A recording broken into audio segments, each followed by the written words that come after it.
No meu comentário do dia 5 de setembro, falando dos 4 anos do incêndio do Museu Nacional, eu comentei que havia outras mazelas relativas ao UFRJ que mereceriam análise e, pelo menos, conhecimento público. Muita gente não sabe o que acontece na universidade e é importante que se verifique o porquê, por exemplo, de as últimas gestões, como, por exemplo, do Museu Nacional, não deram certo e por que é preciso uma atenção grande para a universidade pública.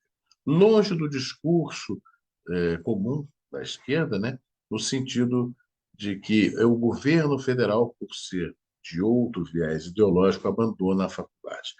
Não é disso que se trata. Trata-se de qualidade de gestão. Sob esse ponto de vista, há algumas coisas a comentar e a mostrar que vem acontecendo com a UFRJ. A Escola Politécnica foi a primeira instituição de ensino superior do Brasil, fundada em 1792, ainda lá no século XVIII, e que acabou dando origem à Universidade Federal do Rio de Janeiro, fundada em 1920, com o nome de Universidade do Brasil. O ensino de engenharia naquela época era basicamente militar.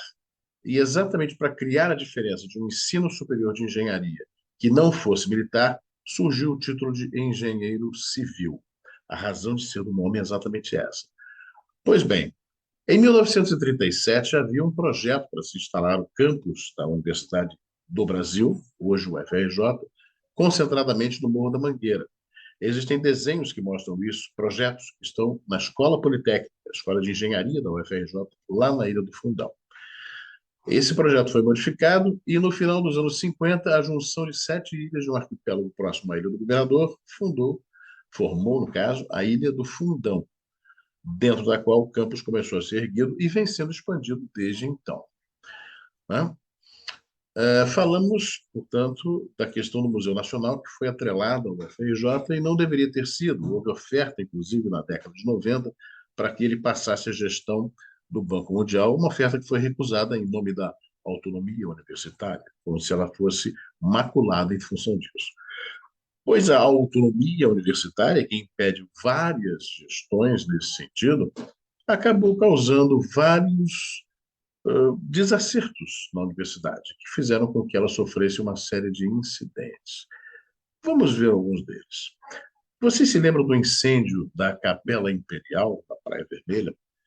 Essa construção, que foi cenário do filme Se Eu Fosse Você 2, foi destruída por um incêndio quando estava terminando de ser reformada, por um acidente em função do uso de um maçarico, que acabou atirando fogo desastradamente numa capela que já estava praticamente pronta.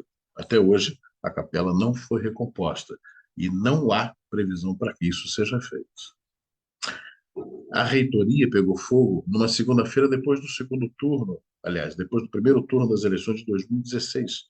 Uma sobrecarga no sistema de energia fez com que um volume de fogo subisse pelo shaft, o prisma com o cabeamento elétrico do prédio, e destruísse 2 andares do prédio da arquitetura, onde fica a reitoria da UFRJ, no fundão, dizimando instrumentos, dizimando acervo, dizimando equipamentos, dizimando pró-reitorias da faculdade. Houve um segundo incêndio no mesmo prédio, dessa vez na Superloja, 2 anos depois do incêndio do Museu Nacional, numa biblioteca onde, curiosamente, estava arquivado o processo de licitação para a reforma e reconstrução do museu, que tem sido objeto de investigação policial pela Polícia Federal por uma série de desmandos e escândalos de corrupção, coisa da qual eu já falei nesse comentário do dia 5 de setembro. A Faculdade de Letras sofreu um incêndio, a Faculdade de Medicina, o Centro de CCS, né, a universidade, enfim, a parte de medicina do UFRJ, lá junto ao Hospital Universitário, Clementino Fraga Filho, também sofreu incêndio. O gabinete dos professores do PET, Programa de Engenharia de Transportes, que faz parte da COP, o Bloco H, primeiro andar da engenharia, do Centro de Tecnologia, sofreu um alagamento numa tarde de sábado, anos atrás. Uma tubulação de água simplesmente se rompeu e destruiu, entre outras coisas, o gabinete dos professores, onde havia vários equipamentos, vários mobiliário intenso e o acervo, que foi totalmente perdido. Pois é.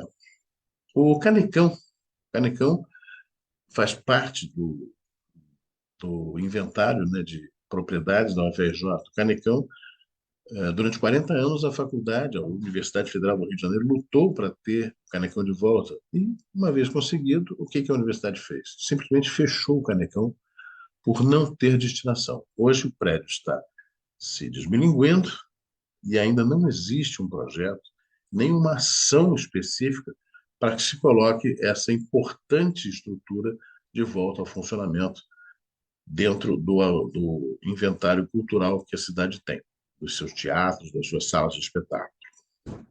Para que retomar o Canicão para isso, né? Vamos lá. Vocês sabiam, por exemplo, que o hospital universitário, depois que foi cortado ao meio, ele era uma estrutura em pi, passou a ser duas estruturas em T para que uma delas fosse demolida. Depois que o hospital foi parcialmente demolido, levou anos para que a parte restante tivesse sua parede de contraventamento refeita. E essa parede é estrutural, ficou do lado do prédio que foi cortado, o que significa que várias rachaduras, várias fissuras aconteceram exatamente porque a estrutura, por ser de concreto armado, estava trabalhando no terreno e não tinha uma estrutura sólida que lhe mantivesse uma resistência a esse tipo de movimento. Muito tempo depois, isso foi recomposto. O Corpo de Bombeiros conseguiu embargar obras das faculdades que vinham sendo construídas próximo ao centro de tecnologia, como é o caso, por exemplo, da Faculdade de Direito, e também como é o caso do prédio do alojamento, porque os projetos estavam em desacordo com os códigos de combate a pânico e incêndio. Isso aconteceu nos dois prédios.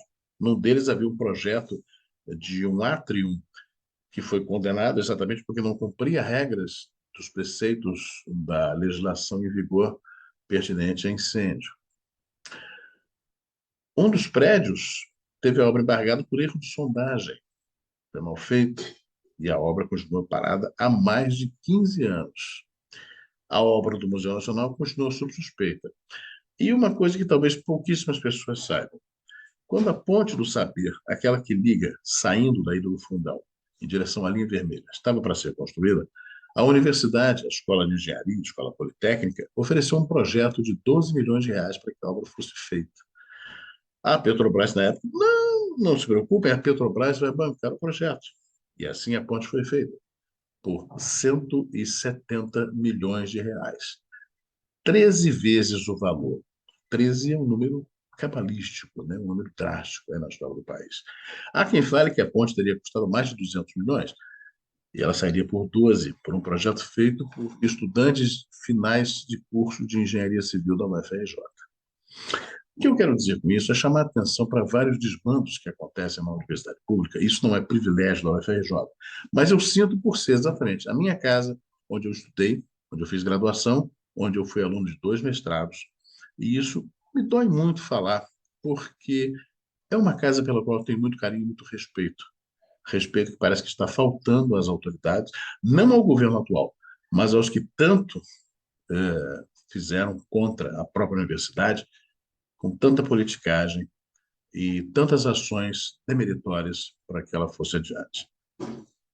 É esse alerta que a gente, aqui no canal, se vê na obrigação de dar em relação ao que vai acontecer no domingo que vem nas próximas eleições. É preciso que as pessoas tenham responsabilidade na hora de votar, sabendo exatamente quem elas vão escolher, para que essas pessoas tenham a capacidade de promover uma mudança radical na visão da coisa pública, do uso do dinheiro público, do bom uso desse dinheiro. É preciso que as pessoas tenham isso muito claramente em suas consciências na hora de depositar o voto no dia 2 de outubro.